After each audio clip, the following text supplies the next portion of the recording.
I'm really honored to be here with all of you wonderful and illustrious Vaishnavis. I see so many senior people. I just met Yadu Prabhu and Mother Tarani.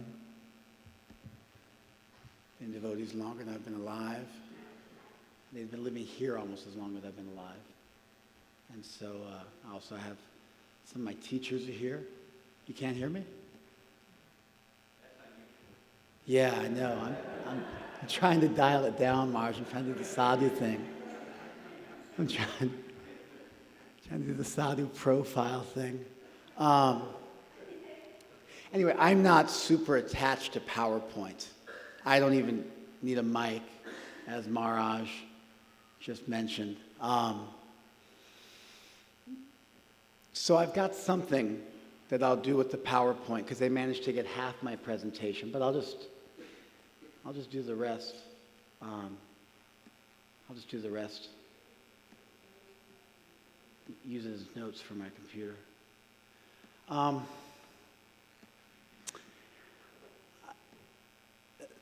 Maharaj asked me to give a talk here some time back, and he asked me to come up with a title. So I came up with a title which was, did Srila Prabhupada want Varnasrama? And if he did want it, what did he mean when he said Varnasrama?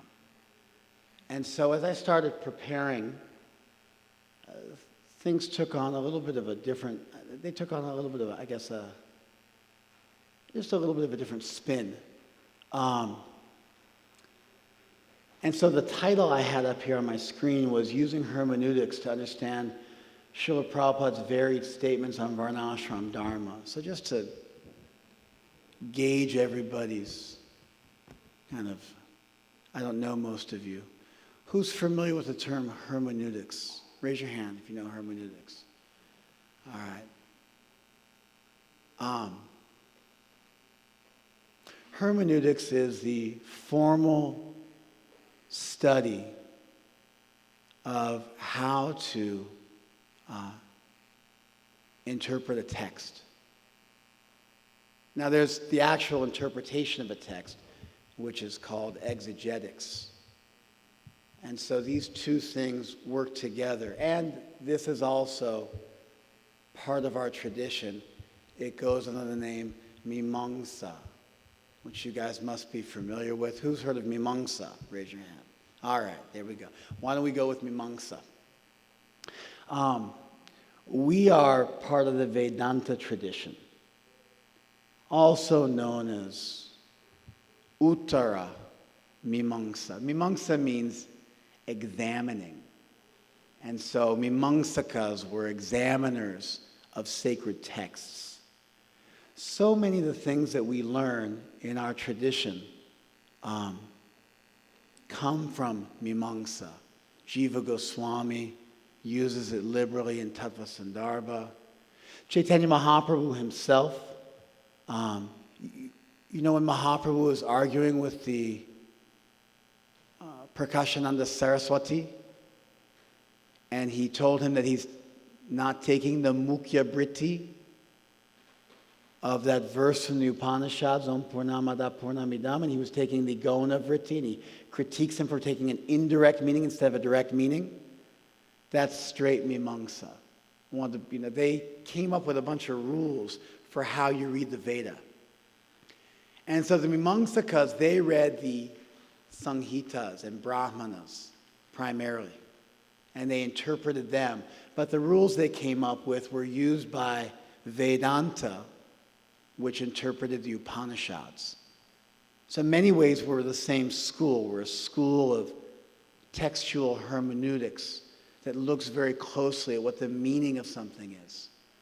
And there's rules we go by, like the rules like, a later statement supersedes a former statement. You should take the direct meaning unless the direct meaning doesn't make any sense. If there's a number of statements about a topic, they generally hold sway over something, where there's only a single statement.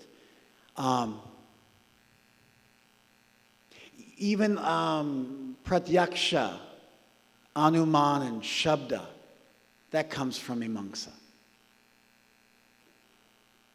So much of what the idea that the Vedas are aparusheya, that they're not created by man, that they're eternal, that's from the Mimamsakas.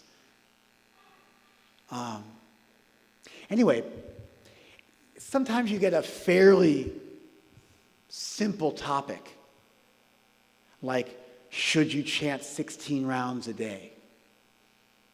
And Prabhupada's on record, unequivocally, in so many places, being consistent and kind of like, that he expects all his disciples to chant 16 rounds. You take a vow when you get initiated to chant 16 rounds. And so it's like very clear that this is something which is, for all intents and purposes, it's indisputable. So with a topic like that, you don't really have to get ultra sophisticated with hermeneutics, because there's just one voice and it's extremely consistent.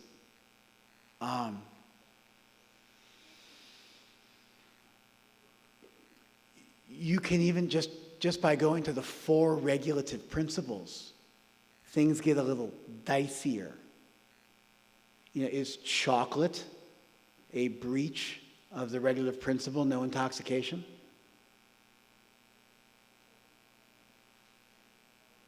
Actually, you know what? Let's be non-rhetorical. What do you guys think? Is eating chocolate breaking the regulative principle against intoxication? It's actually, I'm asking that question. Okay, we got no's and yeses, which is fantastic, because if you think about that, we're a room full of Flavor Aid drinking Hare Krishnas, if you know that cultural reference. We're a room full of dyed-in-the-wool, sold out, fully convinced members of the Hare Krishna movement. And something as simple and basic to our tradition as the prohibition against intoxication, I asked about chocolate, and I got several people saying no and several people saying yes.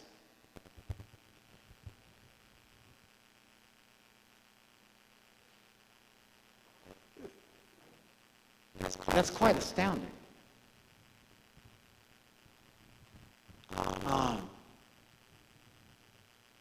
Hermeneutics would be sort of how you guys came up with your answers. My guru told me it was okay. You follow? Prabhupada said it wasn't. Prabhupada ate chocolate on occasion. Prabhupada was against caffeine, technically acting chocolate of bromine. All these kind of logic may employ to answer the question. Would be hermeneutics. Then when you get into actually look at a text, and you've got all this background information that you're almost using unbeknownst to yourself. You're engaged in exegetics. You're unpacking a text.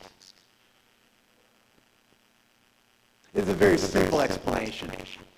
It's not merely that hermeneutics is theory and exegetics is application.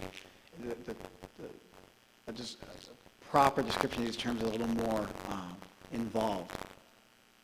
But I thought that if we were going to meaningfully answer the question, did Prabhupada want Varnasrama, and if so, what did he mean? It's almost like those questions by themselves automatically necessitate us having a hermeneutical discussion. Because if you think chocolate is a controversial issue, it's like not even in the ballpark with Varnashram Dharma. I personally think that Varnashram Dharma is the most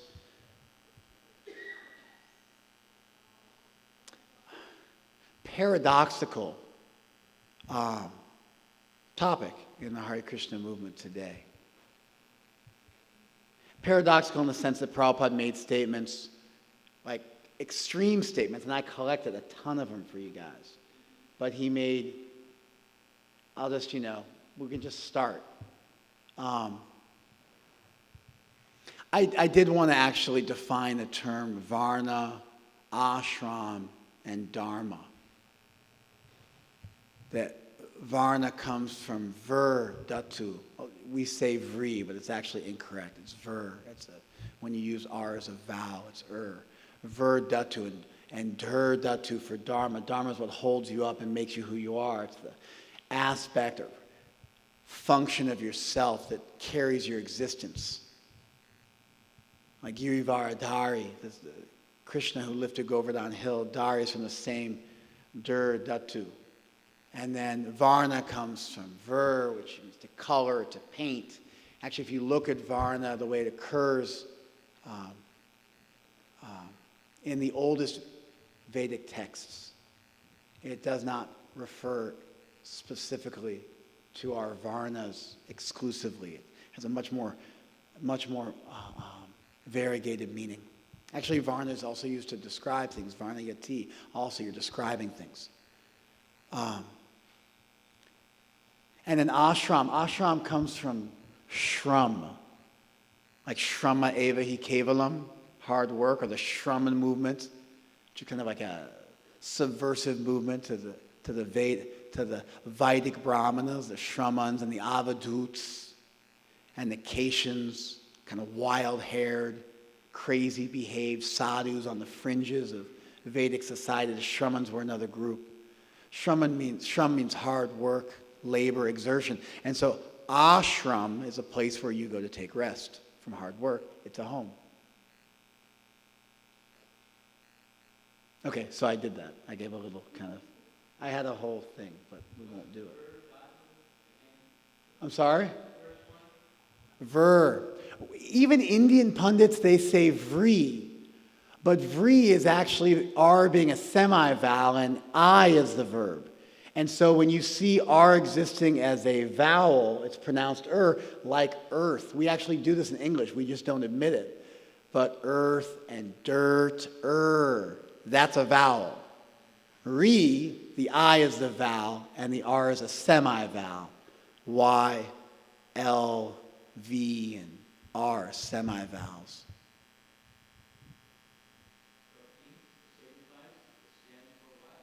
Oh, coloring, painting, classification, a way of kind of like designating one thing. So the meaning derives very nicely.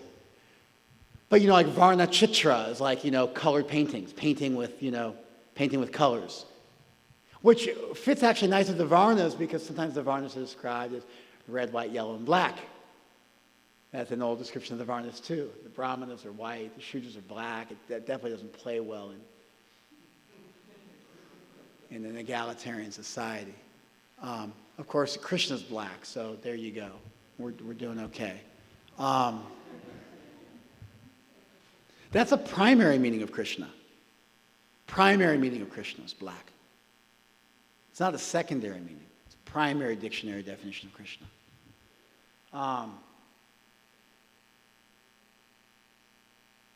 Okay, so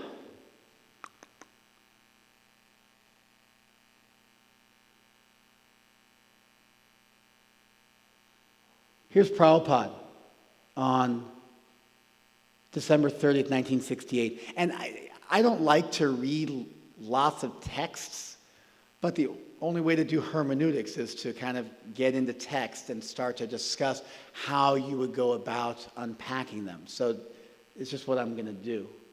I got some lighter stuff we can do also, but it's going to get a little thick. It's just the only way to really unpack what Prabhupada said. Here's Prabhupada, the end of 1968. Now you cannot again introduce this system of Varnashram. It is not possible. Here he is in the teachings of Lord Kapila.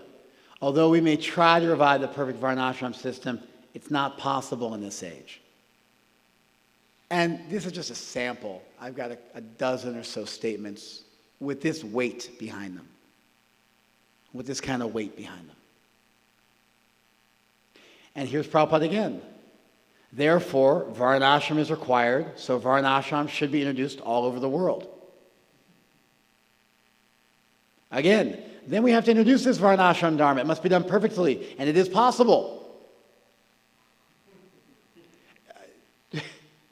It is not possible, it is not possible. So he said in the first two quotes, it is possible. If the process of Varnashram is introduced, even in the stage of Kali, the situation of such yuga can be invoked. The Hare Krishna movement or Krishna consciousness movement is meant for this purpose. That's like a whole other level of commitment from Prabhupada. It's kind of basic to our existence. And of course, now this whole thing, like, it's not possible in the age, and like, oh, it's the age. Prabhupada completely nullifies that. So what do you do with this? By the way, there's another term called eisegesis, a more modern term, which is where you kind of come up with what you want to say, and then you like sort of figure out a way to twist the text to say what you want it to say. You can kind of say anything. And so, what do you do with these?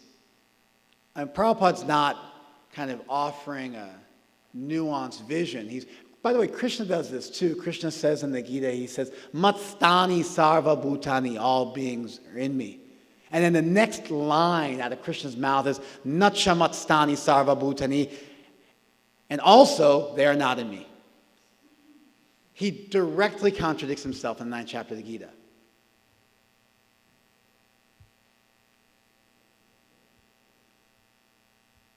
And then, in almost like in a playful way, he says, Pasha me yoga maishwaram, behold my mystic opulence. All things are in me, they're not in me. This is on that level. It's like Upanishadic. These statements are so diametrically opposed to one another. So how do we sort through this? And that's also, I'm not being rhetorical. Who wants to take a shot? Yes, Prabhu. For his vision of the movement over time? That's an excellent, great go-to. Great go-to. Let's look at the timeline. I just want to respond to him first, and then I'll get to you. What's your name, Prabhu? Dr. John. Excellent statement. Excellent. Yeah. And straight mimamsa and straight hermeneutics also. Like Western and Eastern. Everybody who is worth their salt looks at timelines for a chronological evolution in thought. So let's look at the dates. First statement was made in 68. Second statement was maybe made around 70. Last statements were made in 77. All of them. Prabhupada got way more pro-Varnashram, like in 74. If you look at Prabhupada's statements, pro-Varnashram, 66 to 73, there's a handful. The conversation New Vrindavan in 69, which was more about building community and establishing Varnashram per se. It came up with Professor Kotovsky in 71. He made a statement at the end of 73, a couple things here and there.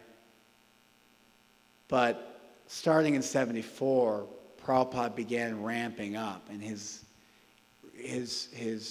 discussion of this topic reached almost a fever pitch by 1977.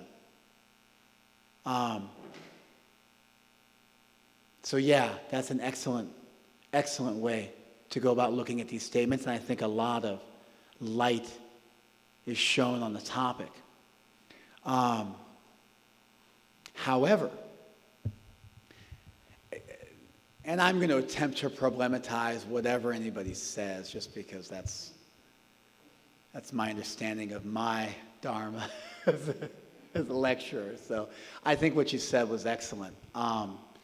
However, Prabhupada in 1936 in The Harmonist speaks about introducing Varnashram Dharma. He speaks about the 4 ashrams in his League of Devotee Prospectus in 1953. I don't know if you guys are aware of this. The 7 purposes of ISKCON was originally 14 purposes of ISKCON. 1 month earlier. There's a document called Constitution of Association. And it's a legit document. It's a precursor. And we don't know what happened. At least I don't know what happened. And everybody I talked to, nobody's been able to tell me what happened. And nobody has said they know. It may be out there. Somebody might know. But it seems like Prabhupada originally had 14 purposes of ISKCON, and 2 of those had 4 subcategories. And it was a much bigger list. One of them was establishing the caste system. He actually writes the word caste when he says not by birth. And it's in the same, it's a secondary purpose of ISKCON, but it's right up there with promoting a vegetarian diet. So that's also a secondary purpose of ISKCON. And Prabhupada mentions specifically, and people will get enough protein, carbohydrates, fats, and vitamins from that diet. That's like it actually gets a mention in there. I mean, Prabhupada's really ahead of his time.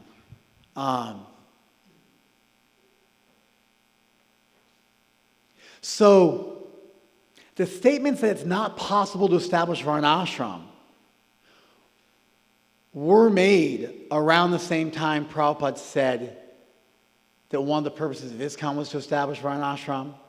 The League of Devotees, that was one of the purposes. It comes up in the Gita Nagari documents in 56.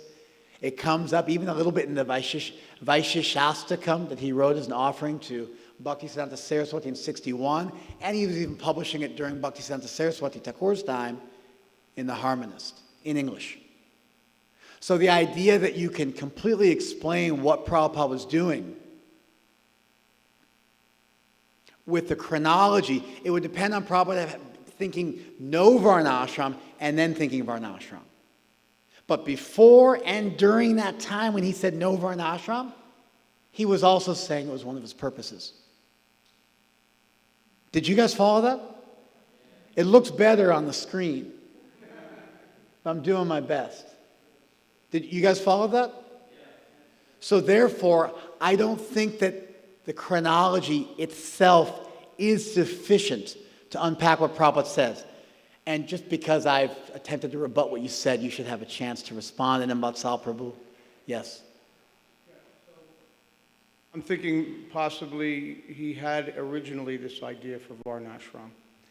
Then when he found what he found, when he came to the States and saw the level of his first devotees, was thinking maybe this is not possible. And then as the movement grew and he saw better quality people coming and with more capability, more abilities, then he said, well, this is possible.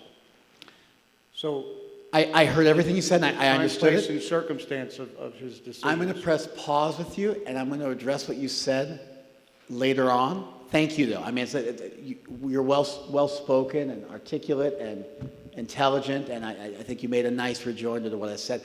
Mataji, I would normally call on you, but are you sure? Yeah. He's a super senior devotee. He's like,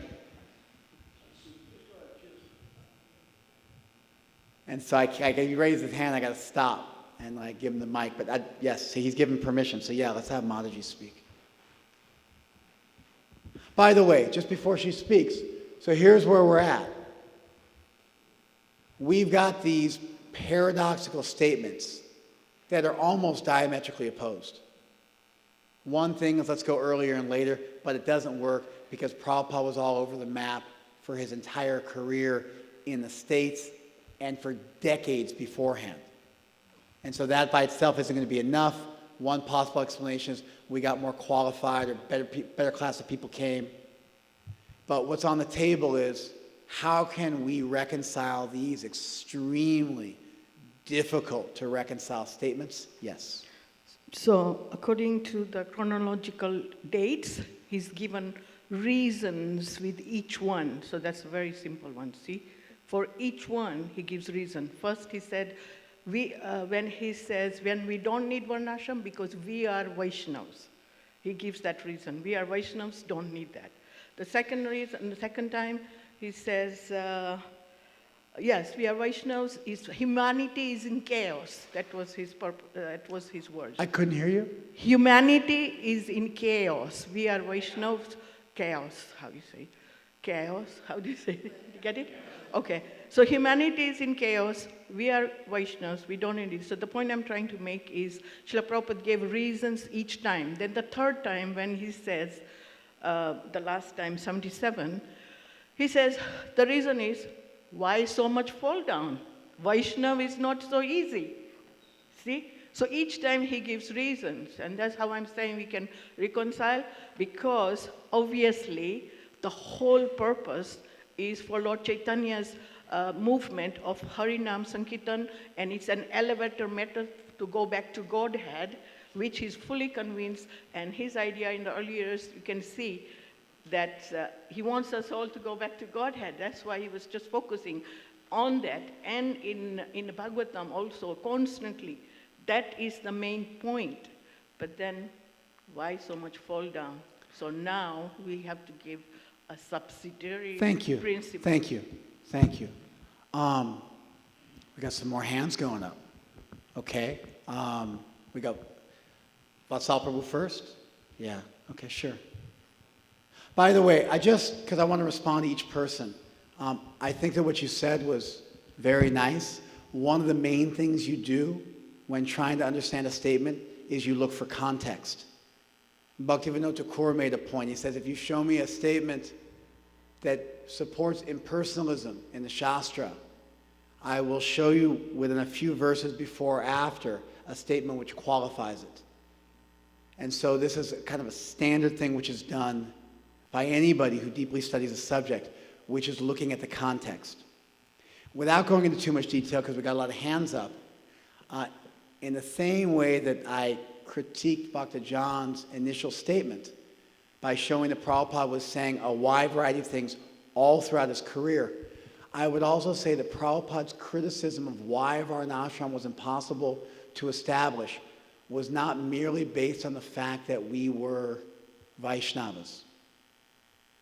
He had serious reservations about the possibility of establishing Varnashram Dharma that were not simply based on us being transcendental to it. And there's at least half a dozen places I have. And so although I think what you just said adds to the discussion, it's not a slam dunk. But I think you've moved things forward. And Vatsal Prabhu, where are we going now? Yeah, of course.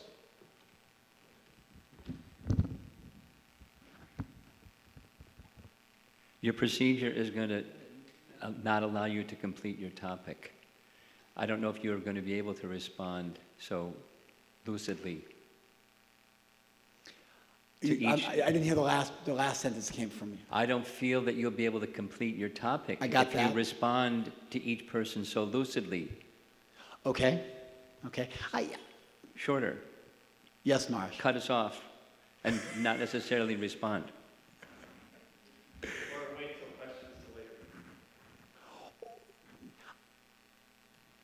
I can do either one of those, or I can just, we can just go through as much as we go through. I have about 7 different hermeneutical points, and we can sort of see how many we get to naturally, and I can then go into dissemination of information mode the last 10 minutes and kind of download them, but this way we can have a more sort of interactive learning environment.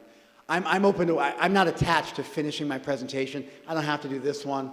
I'm happy to I think this is even enough of a starting point if that's all I got through. But I'm happy to also sing for my supper and do as I'm instructed. So That's your fault. Go for it. I don't know what that means, but okay. That was fully Upanishadic, so that's great. Vatsal Prabhu, you want to say something? All right. Yes, Marsh. Strategy.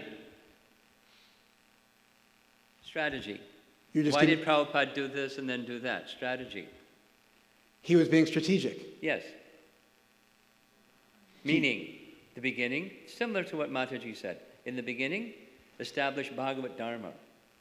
Strongly, hearing and chanting. and it can take you to the topmost position. Nurturing the faith of his followers all over the world. Strategy, build that. And then, as he said, half of my work is not done.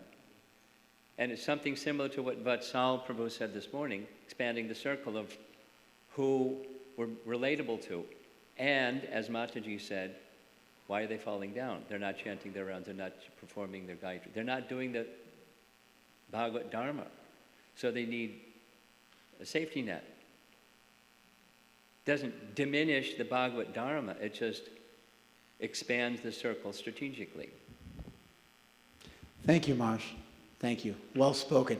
And I think that you added something to what Maji said. I think you built on it. I think it was in the same genre, but you added something, which was that it wasn't that Prabhupada was just trying this and had to switch gears and try something completely different, but rather he had some sort of a grand universal vision.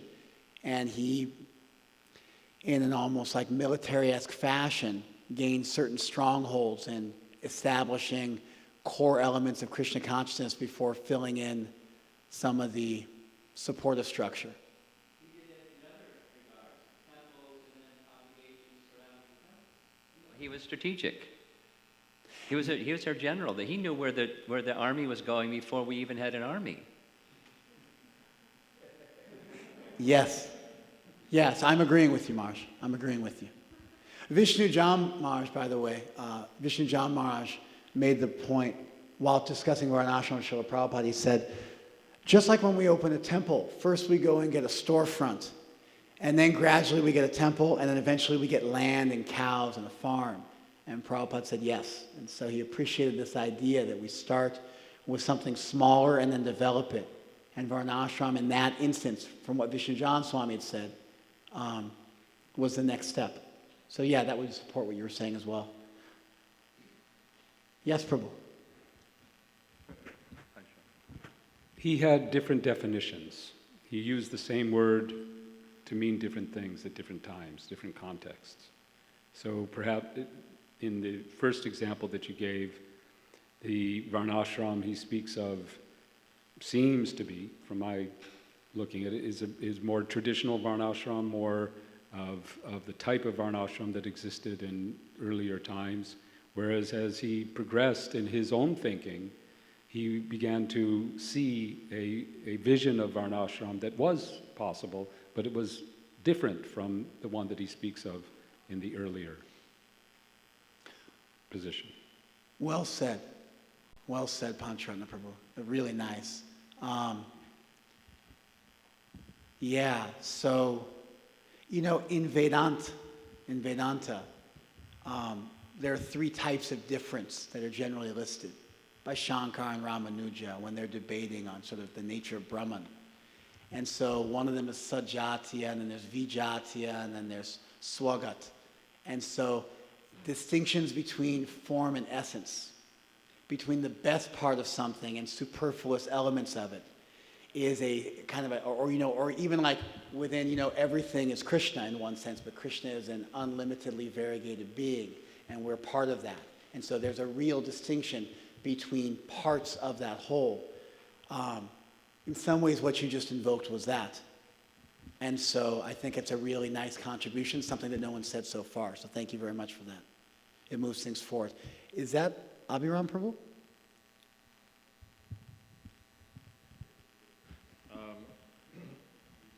I just want to support Pancharatna's point. Phraseologies tend to become buzz. They become buzzwords. And a buzzword, one way at least to define it, is a phrase or a concept grasped in a word that everyone accepts without question, as if it's already been worked out. We don't think, just like, I love you. Well, what does that mean? Are you feeling motherly? Are you feeling brotherly? Or McDonald's had the slogan, I'm loving it, a couple years ago. Right. So Varnashram is like that for us. And as Pancharatna was saying, there are different times, also different audiences and different purposes. If you mention the word Varnashram amongst the liberal intellectuals of India today, you're likely to be stoned and thrown out of the room, because it's become such an abomination and such a tool of oppression and abuse. Whereas if you talk to a genuine Vedic scholar, you'll have a very different perspective. Thank you. Thank you. And just to run with this for a second, and also honor my Guru Jana, who asked me to hurry up and get moving. And I'm going to come back to this point and offer kind of my own thoughts on how to resolve these two very, very different statements. Here's another group of statements by Prabhupada. A Vaishnava is a self-realized learned Brahmana. A Vaishnava automatically becomes a Brahmana. A Vaishnava is automatically a Brahmana. As soon as one is a Vaishnava, he automatically becomes a Brahmana, etc., etc. I've got dozens of quotes like this.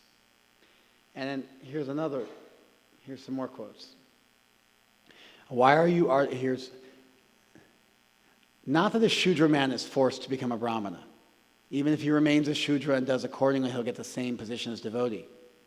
Why should a Shudra artificially become a Brahmana? Let him remain a Shudra, and if he follows the rules and regulations, he's as good as a Brahmana. But even if he remains a Shudra, he's a Vaishnava. That particular statement is really significant because it's very difficult to dismiss. By the way, Jadu Thakur is called a Shudra Vaishnava in the Chaitanya Charitamrita by Krishnadas Kaviraj. And great personalities in Vrindavan that were from lower castes were called Shudra Mahajans. So the term Shudra is used in relationship to Vaishnavas in the Chaitanya Charitamrita and here by Srila Prabhupada. But we just read so many statements that he's a Brahmana, he's automatically a Brahmana. Why artificially he should be called a Brahmana? Let him do according to Shastra, the work of a Shudra Vaishya, he'll get perfect. Perfection's not checked. In a big scale, you can't make all of them Brahmanas and sannyasis. It's not possible. In big scale, you cannot make all of them Brahmanas or sannyasis. No, that is not possible. Oh, 2/14/77, Valentine's Day.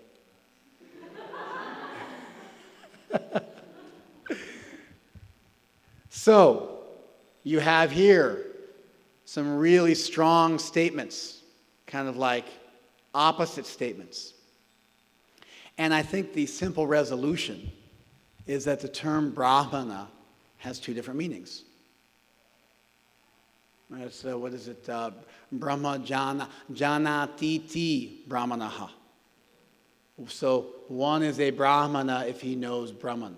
Kind of a standard definition. I think it probably traces back to Panini.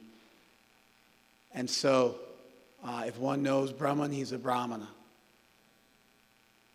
At the same time, the word Brahmana is used to indicate a priest, like a cleric, someone who serves a congregation as a minister and performs religious rituals on behalf of a community. So when Prabhupada says that all Vaishnavas are Brahmanas, he means in the important sense that they know Brahman and more. He actually says that they're more than Brahmanas because they know Brahman.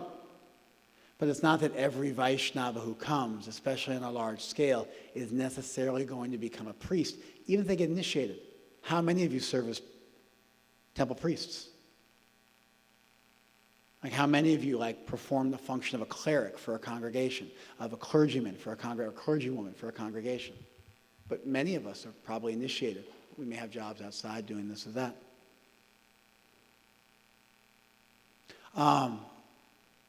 So by understanding the same word in two distinct ways, it resolves what otherwise would be quite a strong contradiction. And springboarding off of that, back to the original question, my resolution was very much kind of falling in line with what others have said. And I think, you guys demonstrated your dexterity and ability to kind of pierce through apparent paradoxes to a deeper resolution. But I would say this, and actually Prabhupada's on record talking to Professor Katofsky about this. He says,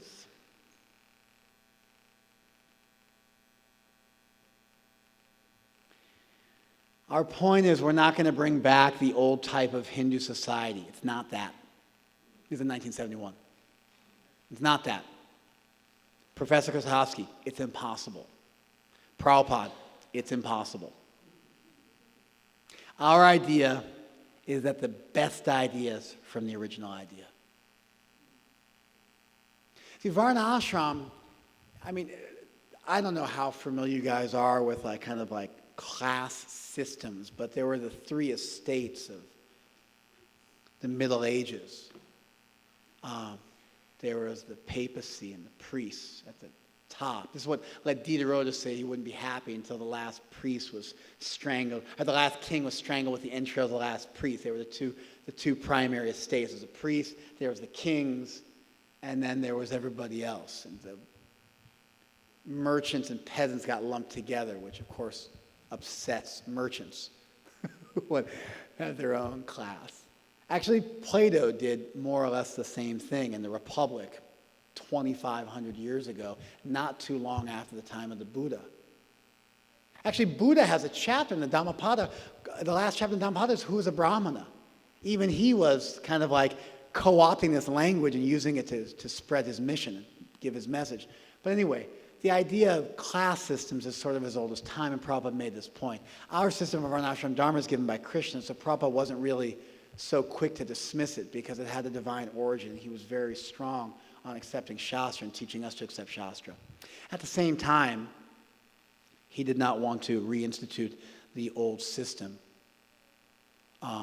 in some sort of a millenarian type fashion where we're going to go back to the golden age and everything's going to be like it was. We're going to be Luddites, and we're going to start making our own nails at the blacksmith and just kind of completely go back to the way culture was previously. And that's very clear from Prabhupada's mission, from this conversation with Professor Katofsky, and from a myriad of statements he made. But there was something in Varnashram that was beautiful, that had merit, an essence, a core, the best ideas in Prabhupada's language, the best practices. And we got to distill what those are and bring them back. Of course, this gives us a tremendous amount, and I'm going to sort of segue into wrapping things. I got a late start, but I can still finish on time. What would you like me to do? You don't need the milk thing. This is pretty good. This is on. Okay, the milk thing is on topic too.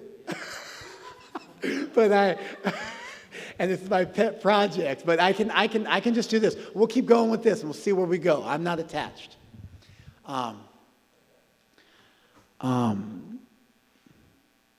Prabhupada did evolve.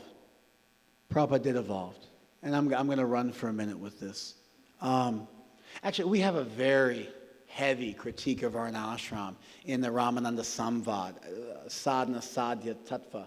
You guys know this? Sadhya Sadhana Tattva. In the 8th chapter of Madhya Lila, Chaitanya Mahaprabhu speaks with Ramananda Roy, who suggests Varnashram as being the way to please Krishna because it leads to Vishnu Bhakti, and you can do things as Bhakti to Vishnu by following your Dharma, your ashram, Varna and ashram Dharma, and Mahaprabhu rejects it.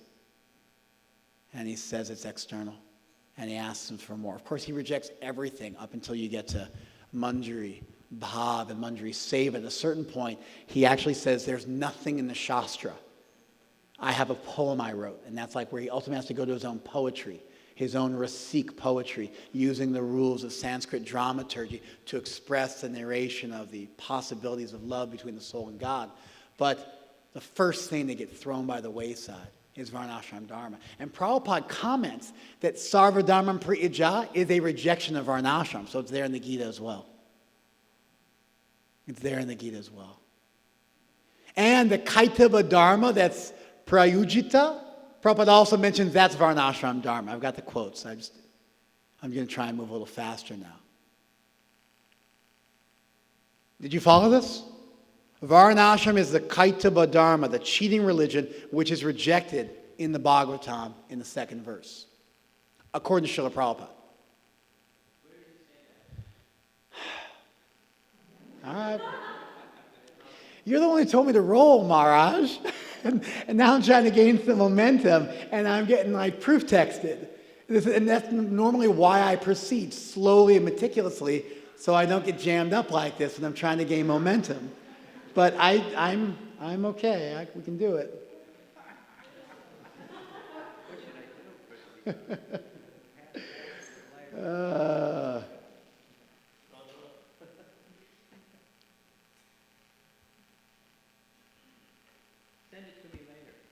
No, Marge, I'm not going to do that now. Come on. You called me out. You called my bluff.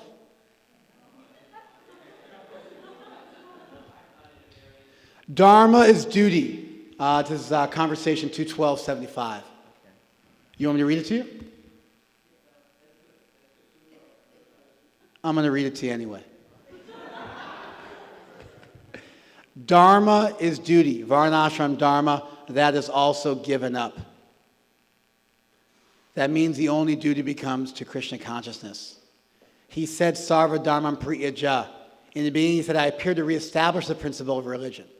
So Prabhupada is now paraphrasing Krishna. Dharma samstapanartaya. At the last stage, and this again is the same principle, he said, Sarva Dharmam Priyaja. Reject all dharma. I mean, the insanity of that statement coming from Krishna in a primary text of Hinduism is almost like inconceivable. To say, give up all dharma, it's like so subversive and like powerful and beautiful and like earth-shattering.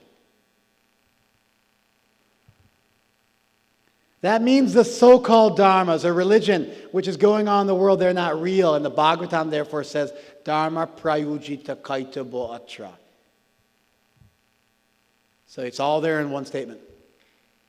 And he says it, Varnashram. He names what's being rejected, and he gives quotes. So see, it's one thing if we can show some acharya in his tika, or we can explain that this is what the Sanskrit means. But we have Prabhupada here engaging. Prabhupada was an exegete. He engaged with the text. He unpacked its meaning.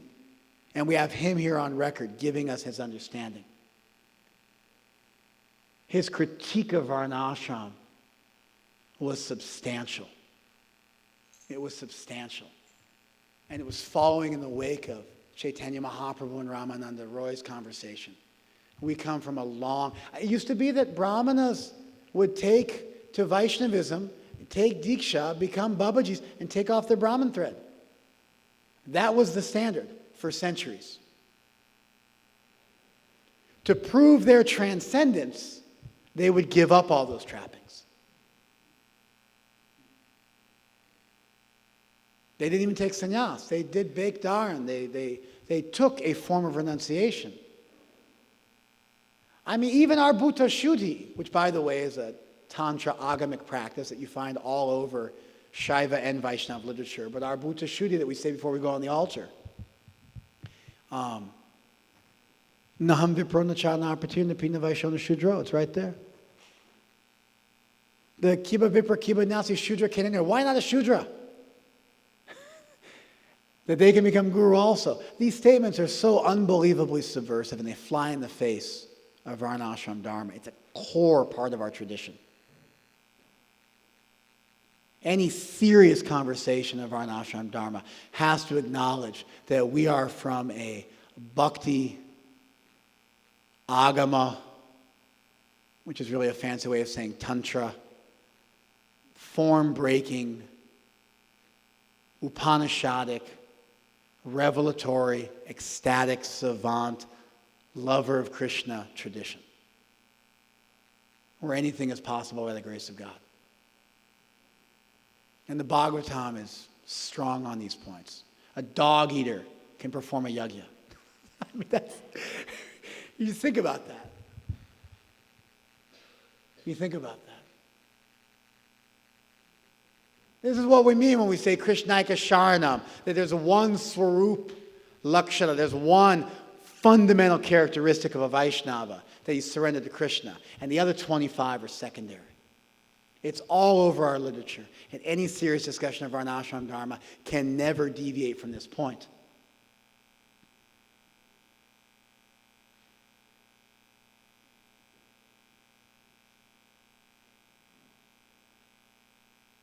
I'm getting inspired here. That's why I don't like to do this stuff, because it's like then I don't get a chance to kind of get on my soapbox. You're really going to get me now? Yeah, of course, Prabhu. I'm never going to say no. Anybody kind of in that area, there's no chance of me saying no. You can just yell at me the whole day and I'm going to go with it. I'm concerned about this quote of Mahaprabhu rejecting Varnashram. In the context, he was rejecting it. He was bringing Ramananda Roy to the highest platform. In that regard, he would have rejected the presentation of householder life. Let me Does read that something. mean Let we me read take- something to you. I got you. Let me read something to you. Can we say I householder got life you. is I'm with rejected? you. I understood your objection. I'm going to read something, and you can tell me if you still got the objection. We'll continue to tackle it. I was going to read this anyway.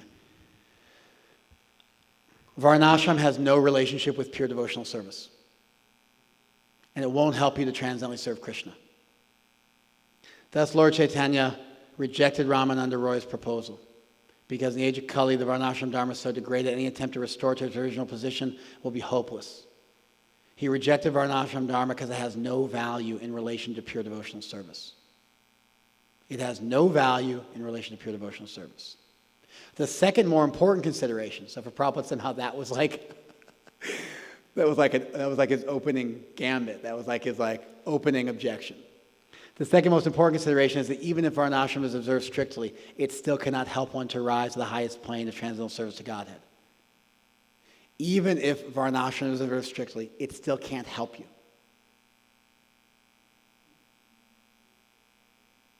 Lord Chaitanya's teachings are beyond Varnashram Dharma.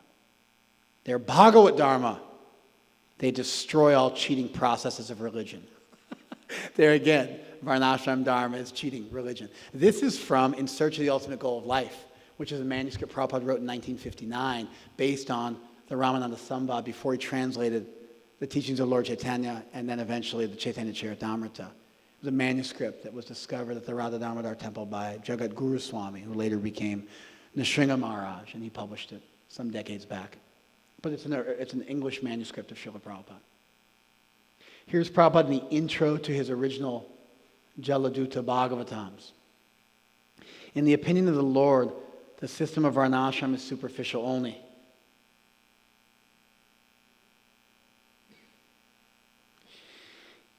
And it has very little to do with the highest realization of spiritual values. The system of Varnashram is more or less based on moral and ethical principles. There's very little realization of the transcendence as such. And Lord Chaitanya Mahaprabhu rejected it as superficial. Yes? You're running out of time, and I just want to know if you're going to talk about Daivi. Daiva. Or Daiva. It's a derivative of deva. It means godly or divine. Daivi would be the feminine, but Varnashram is not in the feminine. So I believe that. And you're not alone. Everybody says Daivi. I don't know why. I'm not sure why. I only found it one time in the Veda base, and I was assuming that it was all the times Prabhupada mentioned it was Daiva, and I'm assuming that this term comes from Bhaktivinoda Thakur. For the most part, Prabhupada took Daiva Varnashram as being not based on birth. That's how Prabhupada exclusively used the term Daiva Varnashram Dharma. Bhaktivinoda Thakur himself, in Jaiva Dharma and other places, gives a more expanded vision of it. But Prabhupada's treatment of the subject of Daiva Varnashram was that it's Varnashram but not based on birth, and that's what makes it Daiva versus Asura. And Asura, of course, meaning demoniac Varnashram. So Prabhupada, in using these terms, focused on the non-birth based. There are other elements that could be Daiva about a Varnashram, that it led to Krishna Bhakti, what have you, or that was supportive of Krishna Bhakti, that was part of a more full-fledged movement. But that's an initial response. Is that okay? Can I get back to what I'm... Yeah, maybe there'll be more. Okay. I have heaps to say. I want to get this done. Statements like this from His Divine Grace's lotus lips are why I feel it's important to keep in mind our tradition and Srila Prabhupada's strong, sustained, traditional Gaudiya Vaishnav critique of Varnashram Dharma and all things less than pure bhakti as being sufficient in and of itself. It's how they read Sarva Dharman Priyaja. It's how they read Dharma projita kaitaba. It's how they read these texts. It's what our tradition has been saying for hundreds of years, and it's what Srila Prabhupada said. And so I want to honor that by saying it emphatically and loudly before attempting a reconciliation. Here's another fun one. Bhagavad Dharma means the Dharma of the soul. Ordinary Dharma means the Dharma of the body. So this Varnashram Dharma is in relationship with this body, but we're not this body. But when you come to the platform of the soul, that Dharma, when it begins, that Dharma of the soul is called Bhagavad Dharma. So now we have Varnashram Dharma and Bhagavad Dharma are being contrapositioned.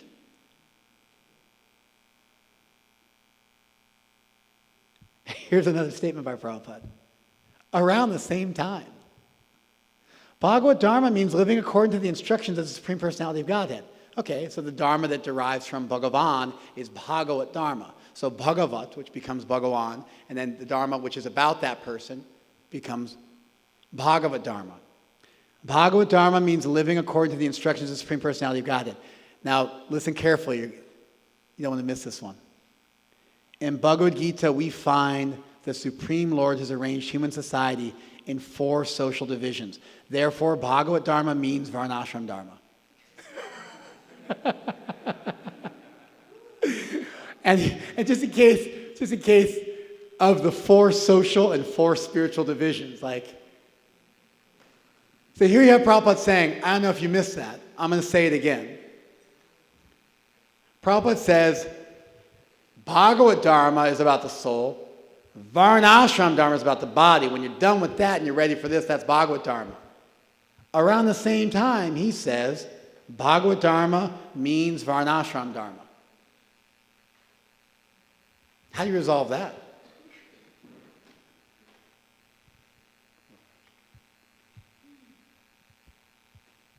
Okay. No, that was being rhetorical there. I was being rhetorical. If it's okay with you. By the way, if you want to seriously talk about Varnashram, and here, listen to Prabhupada. Prabhupada is an expert theologian. Listen to his logic. It's super tight. Dharma is duty. Okay, fine. He's building on the term Dharma. He's giving a definition of the term Dharma. Okay, Dharma is duty. Hang on.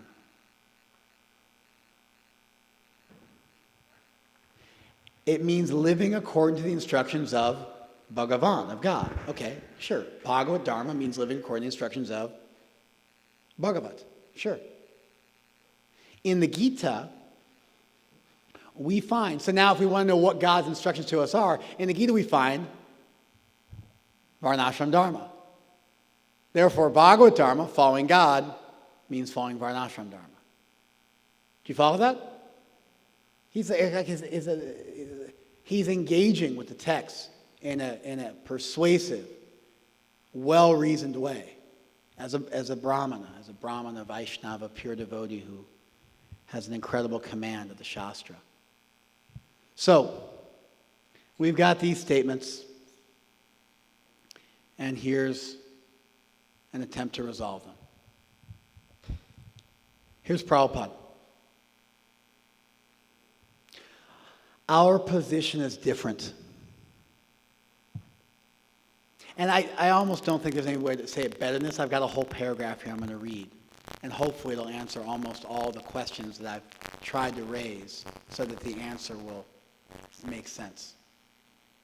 Our position is different. We're trying to implement Krishna consciousness in everything. Think Yukta Vairagya. You can use computers for Krishna like you use Varnashram Dharma. Obviously, it's at least as good. And Chaitanya Mahaprabhu personally took sannyas. Even Mahaprabhu participated. He can criticize it, but he still participated. Why did he participate? Because that's what you listen to, Prabhupada says. He took sannyas. Just like in the Hare Krishna movement.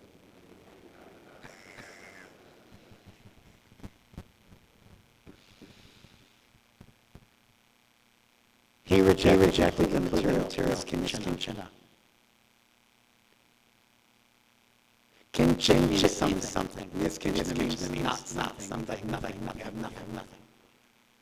It's like somebody has nothing. We're not going to be Niskinchana. It's a really heavy statement. Vaishnavas are often known. Vaishnavas are often known as Niskinchana. Sharanagata, Niskinchana. These are terms of glorification for the Vaishnavas.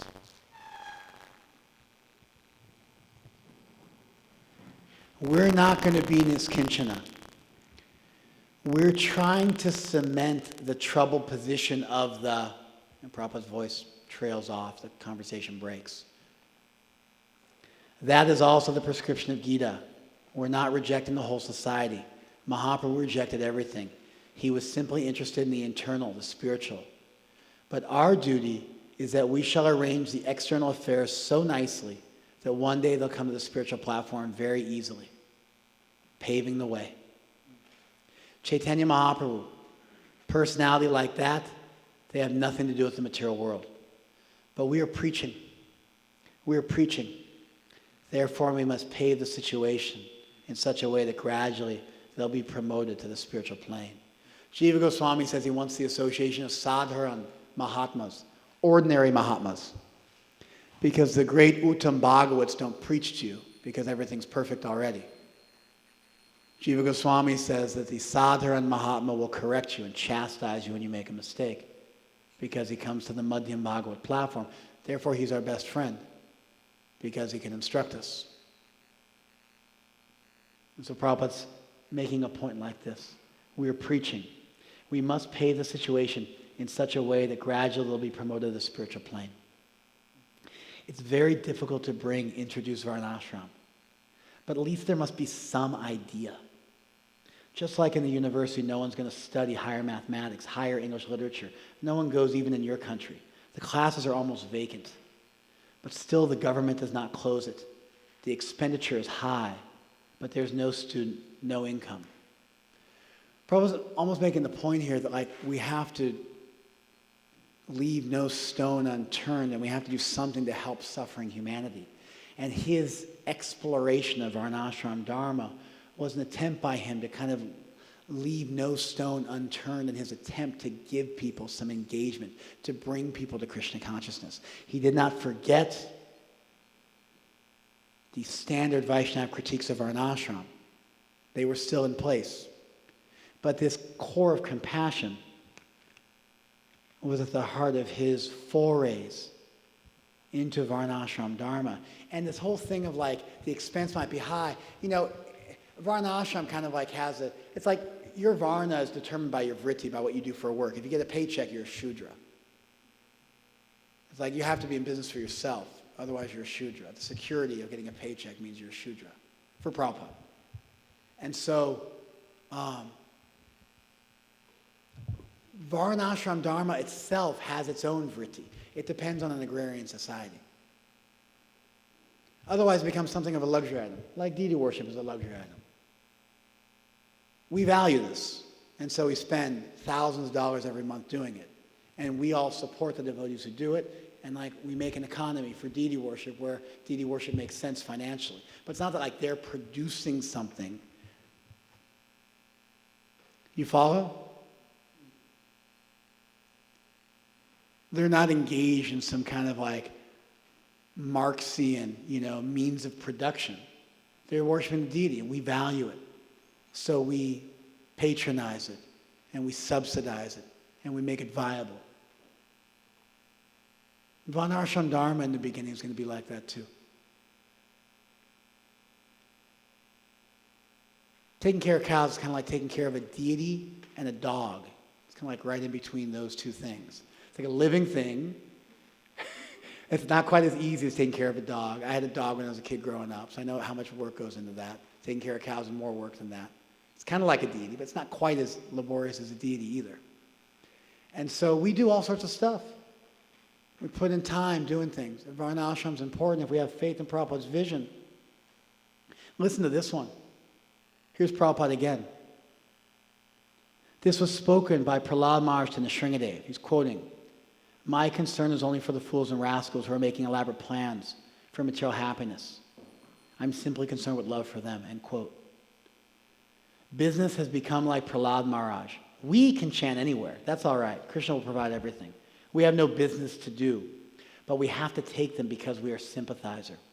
That so many people are being killed by this modern civilization.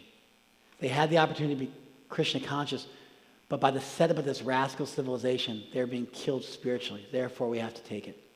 Devoted personally has no problem, but he pushes himself in this degraded society to teach them how to live, how to become gentlemen. Therefore, otherwise we have no business. But if we don't give them the opportunity, they'll not be able to come to Krishna consciousness. It will be good for you because Krishna will see, oh, here is my devotee. He's doing so much for me.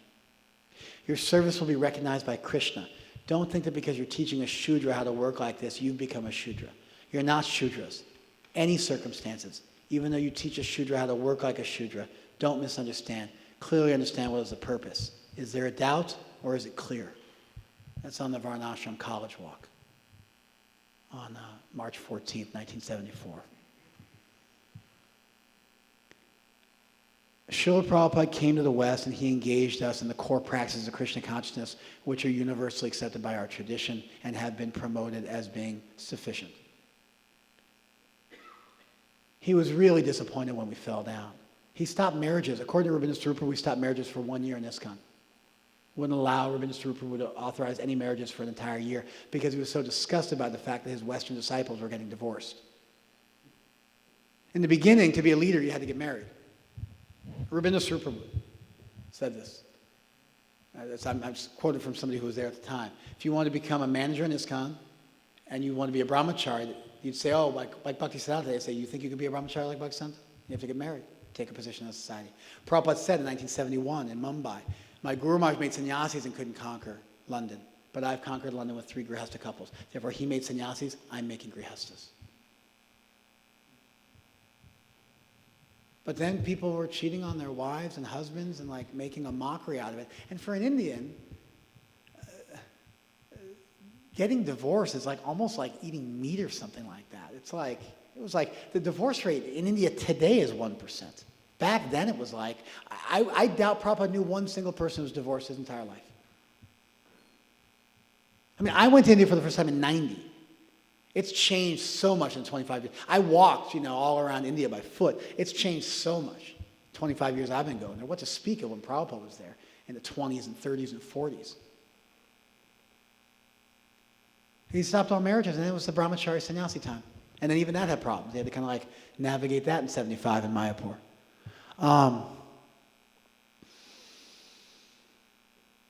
The same thing happened with fall downs. His leaders were falling down. He was trying to figure out what to do about it. One thing he implemented was the Bhakti Shastri. He had this idea that education was going to be the key, and the other thing was Varnashram Dharma. He was trying to, so it wasn't that we were so qualified, it was that we were so unqualified. He had to do something to stop the carnage. And at one point, and Varnashrams for him was farms. I have a lot of quotes to that. This whole presentation establishes that the first foray into Varnashram is farms, and Prabhupada said farm means cow protection. He says Varnashram means farm means cow, therefore Varnashram means cow. And he's got a whole logic behind it. And he says do it at any cost. At one point he said farm, it's not my instruction, it's Krishna's instruction. And if you do it, you'll make the whole world Vrindavan. He had this beautiful vision of farms that like it would teach people about Braj Bhakti. Simple, unadulterated, pure love for Krishna. It was Krishna's culture was farming. He called Krishna the Farmacharya. He said, haven't you seen Balaram carrying a plow? He said the basic principle of New Vrindavan is cow protection. He had these amazing ideas about connecting the farms to the cities by selling our produce and ghee to our restaurants so there'd be some income. He was kind of like leaving no stone unturned. And one point I'll make also was that Prabhupada was quite exploratory. This is easily demonstrated. Prabhupada at one point said, I have given you the idea, you're all intelligent, you can do. And according to Abhiram Prabhu, who I think I actually talked to you about this. I read it, and then we talked about it last October when I talked to him when I was in India. Prabhupada told him he was lamenting that he hadn't finished everything. He left it to us. We got to use our brains, figure out how to jump forward. So we did our little thing. All of our milk comes from our farm for the last 12 years. We don't use a single drop of dairy that doesn't come from our own cows. We tighten our belts. We provide our deities with dairy every single day. Nice milk sweets, burfi, sweet rice, yogurt. Not right now because we have Mahaprabhu deities, so we don't offer him yogurt during Chaturmas. Because Mahaprabhu follows the Kadasi, Chaturmas. But yeah, it costs money. And we do it. I'm just going to talk for a while. It costs money, but we do it because it's important. Just like deity worship is important. Just like book distribution is important. I got so many things I've decided are important in my life. I just make time for them. And so the problem we have is we don't really understand that this was, and obviously a Vaishnava never dies, this was Prabhupada's last dying wish.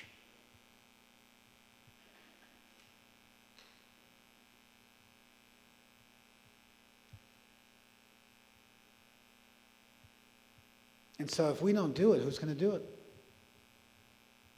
And there's no rigid structure set up. There's no guaranteed do it this way or that way. Prabhupada, he said repeatedly, I'm giving you the idea, this is a principle. At one point, they were trying to dial it in. Prabhupada says, why are you bringing in the temples and this and that? I'm discussing the idea. He said on a small, and his logic was this, on a small scale, we make a few brahmanas. He actually told Professor Kotovsky in 1971 that all of our people become brahmanas. They give up their occupation of Kshatriyas and Vaishyas. There's another spanner in the works from the quotes I gave. But then later on, he said on a small scale you can bring. On a small scale. But on the big scale you won't be able to do. You can't make everybody a brahmana and a sannyasi. He had this vision, people come. And so I have kind of, sort of 4 ideas about how Varnasrama practically manifests. And I'll wrap it up with this on time, even though I started late. We'll give you another 5 minutes. Okay, well, it's 12:12. I got 3. I just need 3. Okay. I just need 3. On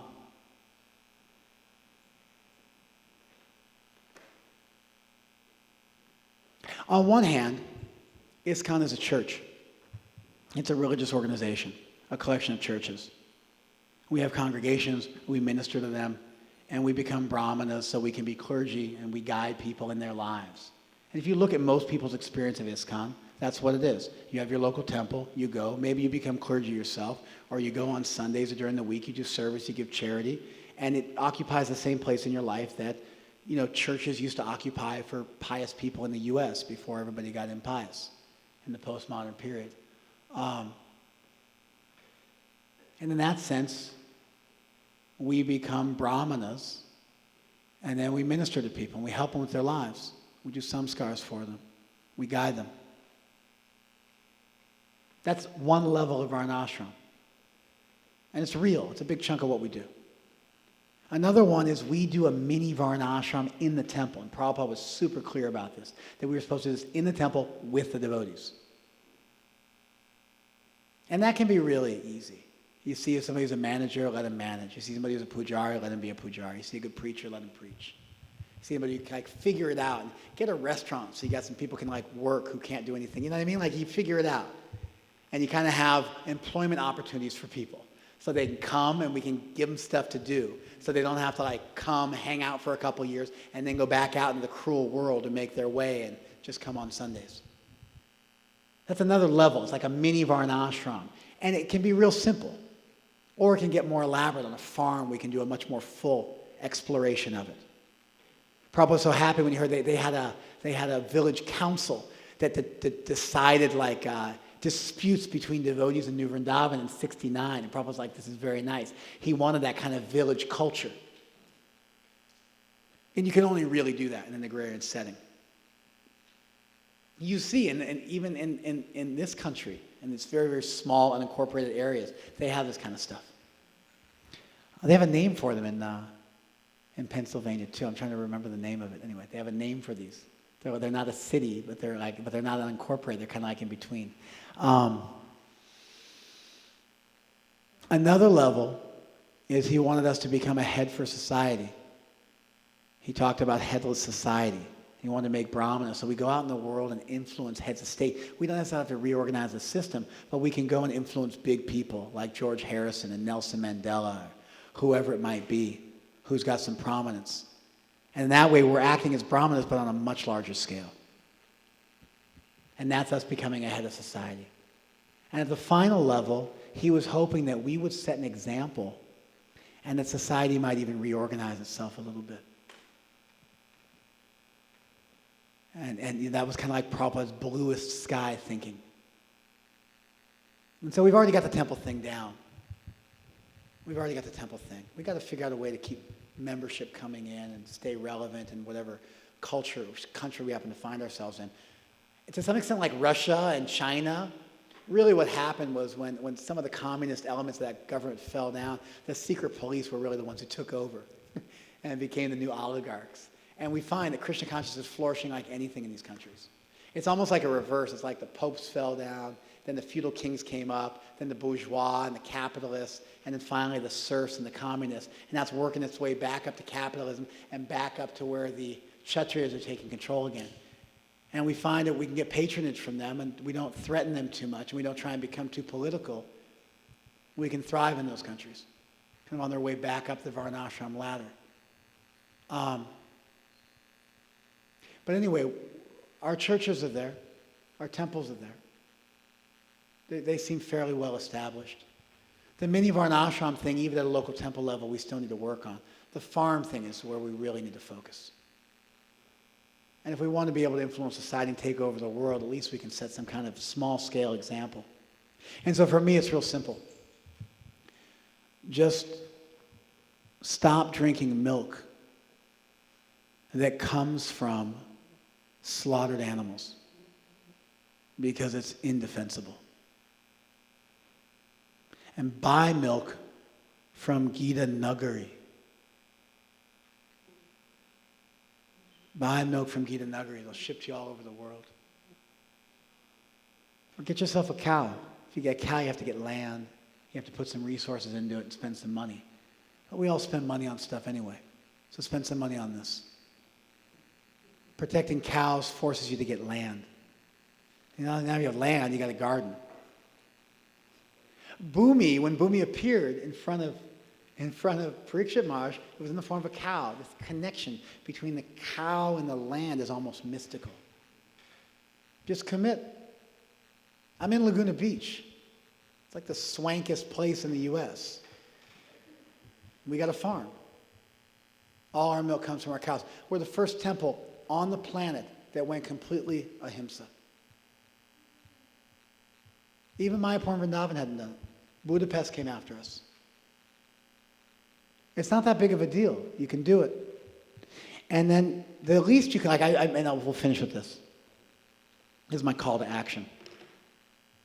I was installing some Gaura-Nitai deities last weekend on Sunday. Somebody made me do this like the day after Janmashtami and Prabhupada's appearance. They had to go and zip over to somebody's house. And we brought all of the dairy products from the temple so we could bathe the deity in pure milk. And so one of the very wealthy members of our community, who I've known since he was probably 4 or 5 years old, who's now, in his 30s, he said to me, hey, what can I do, with the whole, if I don't have a cow myself, what can I do? And I said, go buy milk from Gita Nagari, or buy milk from us. And he goes, well, what if I don't want to do that? And I said, then stop drinking milk. It's like, well, what if I don't want to do that? And I'm like, you ever heard that story about the fly and Kali? You guys know that story? Guy had to go sacrifice a goat to Kali, but he didn't want to because it was too bloody. So he said, hey, Kali, can I offer you a lesser animal? All right, give me a chicken. He's like, the chickens are running everywhere. They're so hard to catch. He's like, all right, offer me a fly. He's like, there's so many flies everywhere. Just take one. Why do I have to offer it to you? So this person, what did they want me to say? They wanted me to give them permission to, eat slaughterhouse dairy? You want to do some Varna ashram? Put your money where your mouth is. Step up. You got a community here. Support it. You know, my idea is first revitalize the communities that Prabhupada set up. He had so much faith in these communities. We've gone backwards since he left the planet instead of forwards. He wanted every temple to have a farm. But he personally established these communities in the Northeast Quadrant. Get together and support them. And things will come from that. Okay. Thank you very much for your kind attention. I'm happy to talk all day, but I'm getting the Swami's tapping his watch, so I got to go. Thank you very much. Hare Krishna, Jai Srila Prabhupada.